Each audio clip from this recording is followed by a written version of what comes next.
Muita gente se pergunta se vale a pena ser PJ ou CLT. Esse é o tema do Pode Mais Soluções desta semana. E claro que eu não vou responder tudo isso sozinha. Eu vou conversar hoje com o Kleber, que é gestor de DP da Gomes Mais Consultoria, e com a Ângela, que é gestora contábil da Gomes Mais Consultoria. Sejam bem-vindos. Muito obrigada pela participação de vocês. Obrigado novamente. É um prazer eu estar aqui pela segunda vez participando desse podcast. Que ótimo. Obrigada também, Ângela. Obrigada pelo convite. Vamos ver se a gente consegue aí atender as expectativas. Com certeza. Eu acho que é um assunto que dá muito pano para manga, né? Essa questão PJ, CLT, será que compensa?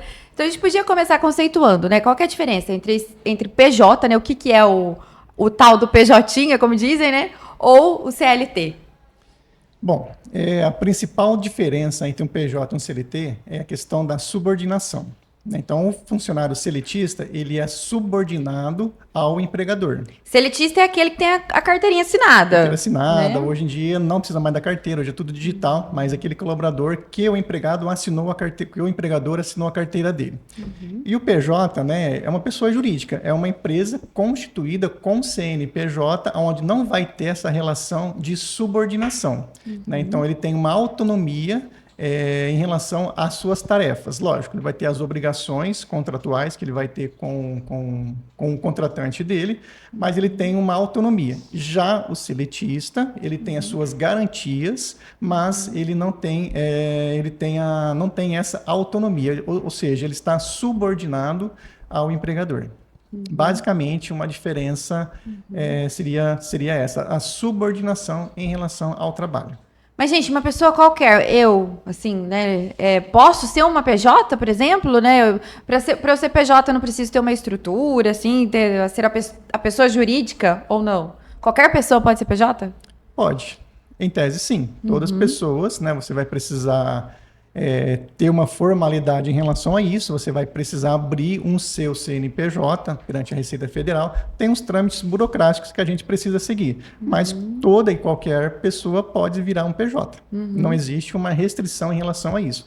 Aí que a gente tem que analisar, que a gente vai discutir nesse podcast hoje, é a forma que isso vai ser feito. Então, você pode ser um MEI, você pode ser uma empresa do Simples Nacional, você pode ser uma empresa até do lucro presumido. Tudo isso vai depender daquilo que você está prestando. Então, é um leque muito amplo para a gente poder falar, para a gente poder discutir. Mas sim, né, de forma clara, qualquer pessoa hoje pode ser um PJ. Não significa que eu vou ser uma empresária. Significa que eu sou uma pessoa jurídica. É isso. Essa é a diferença. No PJ você é uma empresária, só que você está sendo uma PJ onde você vai estar vendendo o seu trabalho, né? Então, o seu trabalho intelectual. Então, você não precisa de um espaço físico determinado. Você pode trabalhar na sua casa ou na própria empresa que está te contratando. Como pessoa jurídica. E mas não deixa de ser uma empresária. Uma empresa também. Justamente. É uma empresa, tá? Uma empresa constituída com CNPJ válido pela Receita Federal. Então, é uma empresa. Então, o PJ é uma empresa, tirando as grandezas da complexidade, é uma empresa igual qualquer uma outra empresa constituída. Tem as obrigações específicas ali do setor. Basicamente, tem todas as obrigações. Tirando a parte do MEI, né, que é um pouquinho mais simples, ela tem todas as obrigações que as demais empresas têm. Então, é um assunto complexo, inclusive. Não é um assunto fácil a gente cravar. Vale a pena ser MEI, ou vale a pena não ser, ou vale a pena ser um PJ, ou vale a pena ser um seletista, né? A gente tem que tomar muito cuidado em fazer essa afirmação, porque em ambas as situações tem vantagens e tem desvantagens. Então tem que tomar muito cuidado em cravar um sim ou um não. Então, o que a pessoa pode considerar, né, deve considerar na hora dela escolher, né, o que ela vai optar, né? Se é que ela vai ter essa opção também, né? O que a gente precisa tomar muito cuidado é o seguinte: se você for contratada e tiver uma relação de subordinação, você é seletista, entendeu? A lei vai te garantir isso. Mas o empregador pode contratar como PJ? Pode, desde que você concorde com isso, e isso depois pode ter uma discussão na Justiça Trabalhista em relação a esse vínculo. Então, houve uma relação de subordinação, é seletista. Tá? Então, a gente não pode contratar uma pessoa com subordinação sendo um CLT. Mas isso é normal no mercado de trabalho? Infelizmente sim. Então a gente tem bastante pessoas com subordinação sendo PJ, entendeu? Mas em tese a lei não permitia isso. Então o primeiro ponto a esclarecer seria esse. Então se houver uma relação de subordinação, você precisa ser seletista de forma obrigatória, tá? Eu consigo ser um PJ? Eu consigo. Mas aí o meu contratante ele estaria tendo um passivo trabalhista em relação a essa contratação que ela não foi da forma ideal. E o Kleber citou o MEI, né, Ângela? Qual que é a diferença então, entre eu ser um PJ e eu ser um MEI? É que o MEI, ele é um microempreendedor. Ele continua sendo um empresário, só que é um empresário pequenininho, né? Tanto que um MEI, ele só pode faturar no ano 81 mil, tá? Então, é um valor de faturamento bem baixo. Para aqueles que são PJs, né, que hoje querem ser PJs, que caem nisso, que não tem a subordinação, como diz o Kleber, né, o MEI é muito viável porque dele tem uma tributação muito baixa, tá? Porque toda PJ tem a tributação, e uma diferença muito grande hoje de uma pessoa que vira PJ é que toda a parte tributária, encargos, é obrigatório dele, não é mais do empregador. Então, às vezes, a pessoa abre uma PJ e esquece de toda essa parte tributária e só vai fazer dívidas com a Receita, né? Sim. E aí, o MEI tem uma carga tributária menor, porém, ele tem um faturamento bem baixo, que é considerado microempreendedor. Não é todo mundo que pode ser MEI. O MEI está classificado em algumas atividades, geralmente são atividades para empresários, como exemplo, o sorveteiro, o cabeleireiro, aquele auxiliar de escritório, que pode ser. Um engenheiro não pode ser MEI, certo? Um contador não pode ser MEI. Então, pessoas com uma graduação... Isso, com graduação já não pode ser MEI. Já é para uma pessoa já com uma baixa renda menor. Entendi. Tá. Bom, a gente ouve falar muito que o PJ, ele ganha mais que o CLT. É verdade ou não? E agora? Depende. Depende de quanto. Aí, assim, a gente precisa fazer muita conta e entender de muita coisa para poder chegar a um denominador comum. A pessoa precisa, por exemplo, entender sobre legislação trabalhista, legislação previdenciária e a legislação tributária. Se você ganha hoje um salário de R$10 mil como seletista e se você virar um MEI ganhando os mesmos 10 mil, possivelmente essa escolha não foi vantajosa para você, né? Porque você está trocando os encargos da empresa, que a empresa paga, para você poder fazer esse encargo. Por que eu digo que são 3 tipos de situações? Por exemplo, a legislação trabalhista, você se tornando PJ, você estaria abrindo mão de férias, estaria abrindo mão do fundo de garantia, está abrindo mão do seu 13º. Hora extra também? Hora extra, jornada de trabalho de 8 horas, 44 semanal. O PJ não tem nada disso. Então, o PJ, basicamente, a CLT que a gente conhece hoje, as legislações previdenciárias, não cabe para ele, né? Então, o primeiro ponto é esse. Para a empresa, dependendo do valor, dependendo do regime tributário que a empresa estiver enquadrada, dependendo da categoria que ela estiver enquadrada, para ela, a contratação de um PJ é muito mais vantagem do que contratar um CLT. Porque esse custo para a empresa pode chegar até mais de 100% em relação ao salário. Então, vamos dizer que nós estamos pegando um exemplo, salário de 10 mil. Para uma empresa, dentro desse contexto, com regime tributário do lucro real ou do lucro presumido, numa categoria, por exemplo, da construção civil, esse 10 mil, para ela, mensalmente, vira um custo de 20, 21, 22, Nossa. fácil. É muito alto, entendeu? A carga tributária. Então, para ela, é muita vantagem, porque ela vai deixar de ter esse custo mensal. Ela vai pagar 10 mil, nada mais. E para o colaborador, como que isso funciona? Então, ele vai abrir mão do 13º, ele vai abrir mão das férias do direito trabalhista dele. Ele vai emitir uma nota de 10 mil, né? E vai receber os 10 mil. Aparentemente, é uma vantagem, né? Porque... Não tem aquele monte de desconto. Não tem um monte de desconto. Se ele fosse um funcionário, ele iria receber em torno de R$ 7.200 líquido. Então, ele consegue colocar no bolso dele mais de R$ 2.500.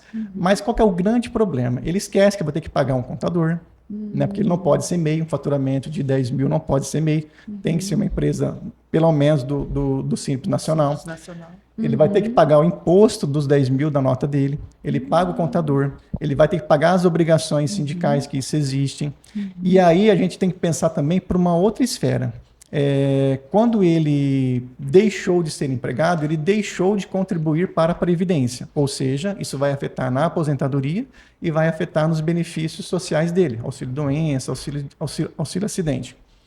E se ele, quando ele vira um MEI, se ele quiser continuar pagando o valor do INSS no teto máximo, que ele já pagava no teto máximo como empregado, ele vai ter que desembolsar o mesmo valor que ele pagava como seletista. Então, assim, é muito complexo. Se eu fazer uma conta simples, se eu dizer, você ganha 10 mil hoje como pessoa, como seletista, e você vai virar uma pessoa jurídica ganhando os mesmos 10 mil, eu digo que não é vantagem, entendeu? Para o colaborador. Para a empresa é uma vantagem sensacional. Agora, para o empregado não é vantagem por conta disso tudo que nós estamos conversando, entendeu? Em que caso seria vantajoso, né, fazer essa mudança, né? Tem algum caso em que pro colaborador, pro trabalhador é vantajoso? Tem, por exemplo, se você... Vamos pegar esse caso dos 10 Dos 10 mil. Isso. Então, eu como seletista, eu ganho 10 mil, eu só recebo 7.200. Sim. O meu patrão ganha 10 mil, só que ele paga 20 de custo. Então, ele vai ter 10 mil no meu salário e mais 10 mil de custo, que ele vai ter isso de impostos, encargos trabalhistas. Eu posso negociar com ele que eu quero ganhar 15. E aí fazer essas mesmas continhas. Mas ele está tendo custo de 10 mil, lembra? Sim. Adicional. Então, se eu propor para ele que eu queira ganhar um adicional de 5 mil, ele ainda estaria economizando 5 mil. Sim. E esse 5 mil adicional na minha nota, pode ser que essa seja a vantagem. Entendeu? Que daí seria onde ele faria esses... Ele ganharia mais do que como sendo um empregado. Cobrindo o INSS dele mesmo. Justamente. Então, entendi. por isso que eu falo, tem que fazer conta. Trocar 6 por meia dúzia não vale a pena.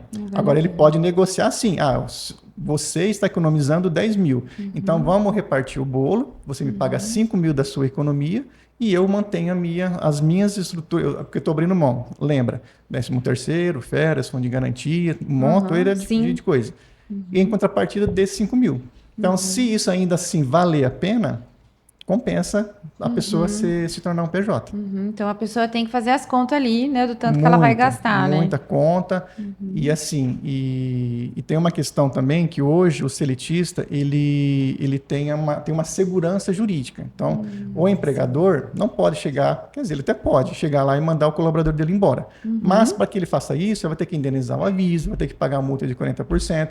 Então, existe toda uma proteção em relação ao trabalho seletista.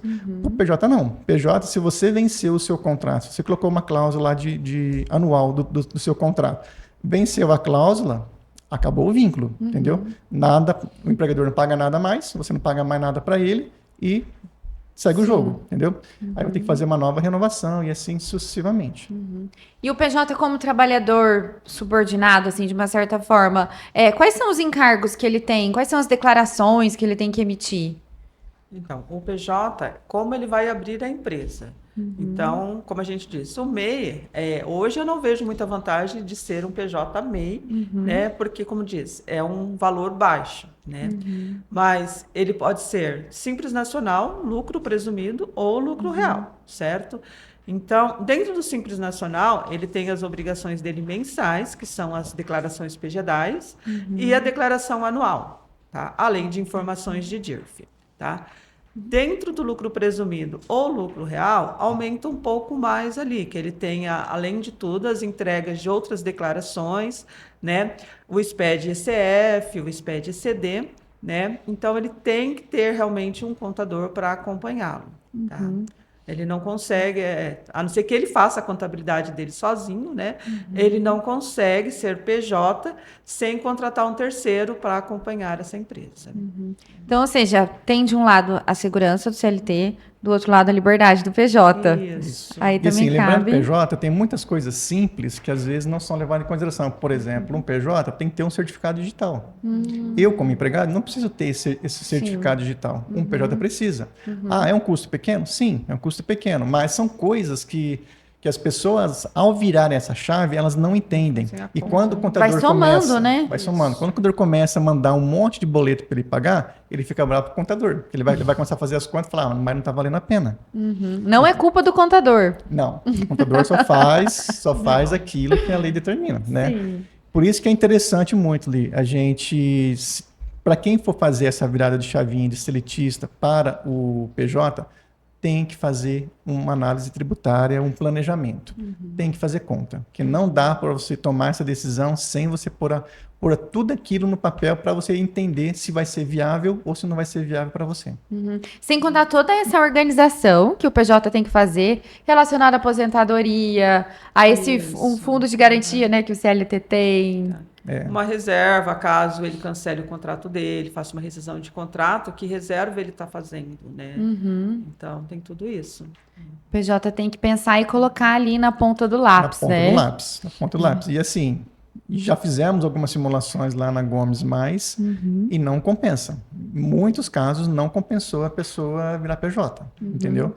Se virar do 6 para meia dúzia, a pessoa vai ter mais despesas do que como sendo seletista. Em Ao relação primeiro momento, ela coloca dinheiro mais no bolso. Sim, parece Certo. que é... Justamente, vai emitir uma nota de 10 mil, ele vai receber 10 mil.